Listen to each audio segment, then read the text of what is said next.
Break के बाद आपका स्वागत है। चलिए अब बात करते हैं कोरोना की, जिसकी रफ्तार प्रदेश में अब बेहद धीमी हो गई है।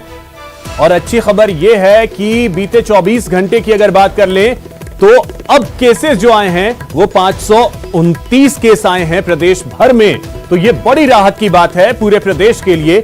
हालांकि 32 लोगों की मौत भी इस दौरान हो गई है।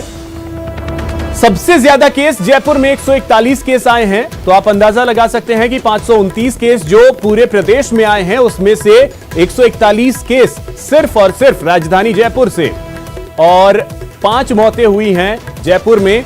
प्रदेश भर की अगर बात करें तो बीते 24 घंटे में 2617 लोग रिकवर हुए हैं। तो प्रदेश के लिए बड़ी राहत की बात है कि अब कोरोना की रफ्तार पर लगाम एक तरीके से कहें तो वो लग चुका है।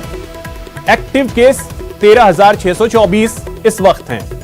सौरभ गृहस्थी अधिक जानकारी के साथ हमारे साथ जुड़ रहे हैं। सौरभ, स्थिति अगर प्रदेश की हम आपसे समझे तो ये देख रहे हैं कि 529 केस अगर आए हैं तो सिर्फ जयपुर से ही 141 आए हैं, यानी अब सिर्फ जयपुर में अगर कंट्रोल कर लिया जाए तो कोरोना पूरी तरीके से कंट्रोल में है प्रदेश में।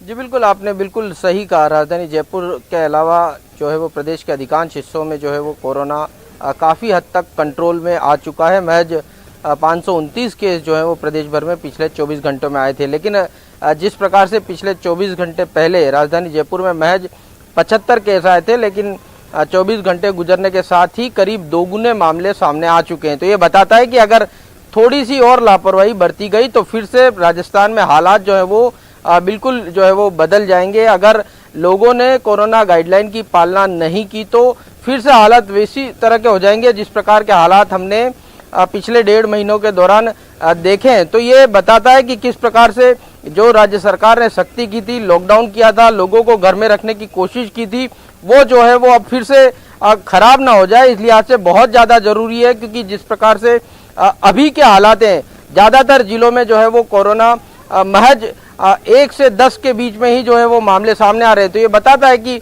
पूरी तरह से राजस्थान में कोरोना कंट्रोल में आ चुका है। राजधानी जयपुर को लेकर फिर से कोई रणनीति बनाने की जरूरत इस लिहाज से है क्योंकि बड़ी संख्या में लोग जो हैं वो घरों से बाहर निकल रहे हैं। आज भी जिस प्रकार से प्रदेश के अलग अलग हिस्सों से जो तस्वीरें देखने को मिली, ऐसा देखने को मिला कि बड़ी संख्या में लोग घरों से बाहर निकल रहे हैं। सौरभ, तो लॉकडाउन ने अपना काम कर दिया, अब जरूरत है कि अनलॉक हो रहा है तो लोग इस बात को समझें। फिलहाल बहुत शुक्रिया आपका तमाम जानकारी के लिए।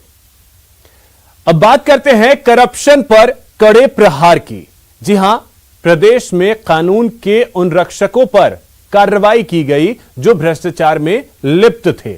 जी हां, सिरोही में भ्रष्टाचार के आरोपों से घिरे सिरोही एसपी हिम्मत अभिलाष टांक का तबादला कर दिया गया। नागौर से एसपी श्वेता धनखड़ की विदाई हो गई। श्वेता को जयपुर कमिश्नरेट में डीसीपी ट्रैफिक लगाया गया है। वहीं अलवर के नीमराना में बिल्डर को वीवीआईपी ट्रीटमेंट देने के मामले में एसपी भिवाड़ी राममूर्ति जोशी ने कार्रवाई की और एसएचओ कैलाश यादव सहित 5 पुलिस कर्मियों को निलंबित कर दिया।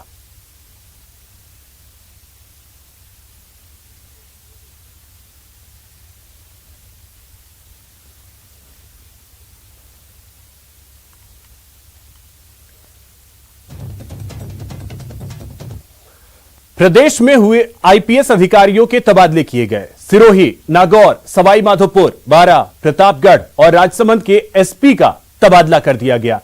इन जिलों के एसपी का विरोध स्थानीय स्तर पर हो रहा था तो राजनेता भी इनके खिलाफ थे। राजनेताओं से विवाद का खामियाजा पहले भी अधिकारियों को भुगतना पड़ा है। देखिए रिपोर्ट। ब्यूरोक्रेट्स पर भारी पड़े हैं नेताजी। सिरोही, नागौर, सवाई माधोपुर के एसपी पर गिरी गाज। जनप्रतिनिधियों के विरोध के चलते तबादला। प्रदेश के 15 आईपीएस अधिकारियों का तबादला कर ब्यूरोक्रेसी को नया रूप देने की कोशिश हुई है। कार्मिक विभाग के आदेश के मुताबिक 6 जिलों के एसपी बदल दिए गए हैं। सिरोही, नागौर और सवाई माधोपुर के एसपी प्रमुख हैं जो पहले से ही किसी न किसी विवाद में थे। सिरोही के एसपी हिम्मत अभिलाष टांक का तबादला कर दिया गया। उन पर शराब माफियाओं से मिली भगत के आरोप थे। तो हनुमान बेनीवाल से विवाद के कारण नागौर की एसपी श्वेता धनखड़ का भी तबादला कर दिया गया। राजनेताओं से विवाद के कारण अधिकारियों का तबादला कोई नई बात नहीं है।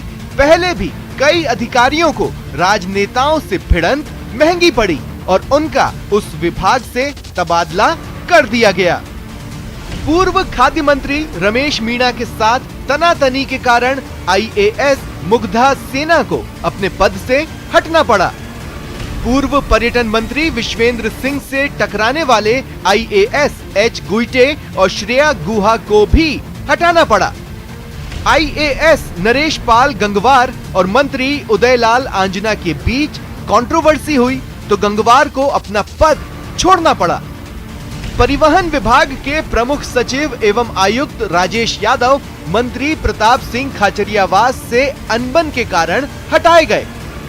एनएचएम के तत्कालीन निदेशक समित शर्मा और स्वास्थ्य मंत्री रघु शर्मा के बीच नियुक्तियों को लेकर विवाद हुआ। फिर समित शर्मा का तबादला कर दिया गया।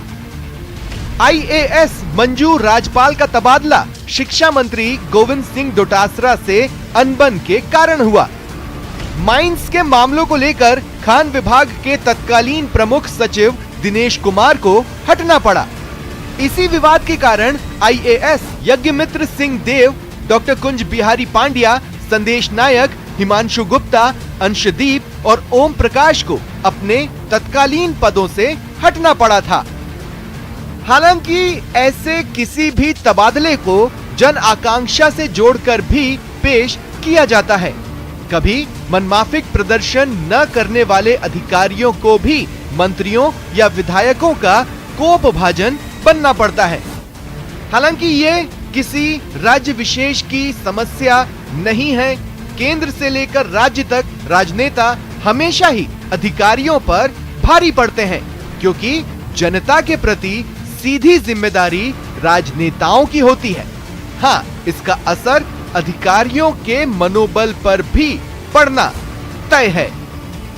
प्रेम मीणा, न्यूज़ 18 राजस्थान, जयपुर।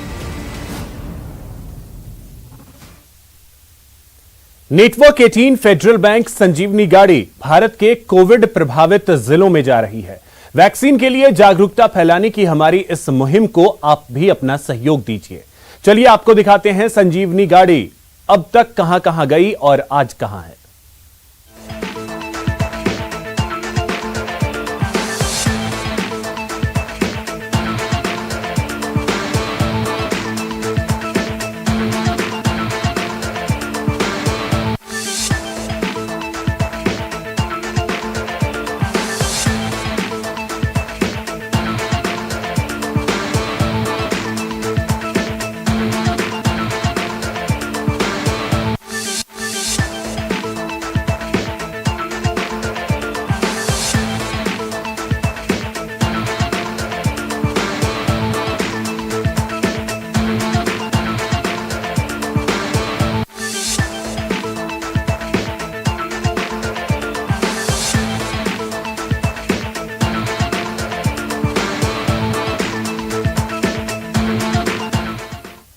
यहां रुकेंगे एक छोटे से ब्रेक के लिए। ब्रेक के बाद आपको दिखाएंगे साधु की अग्नि शपथ।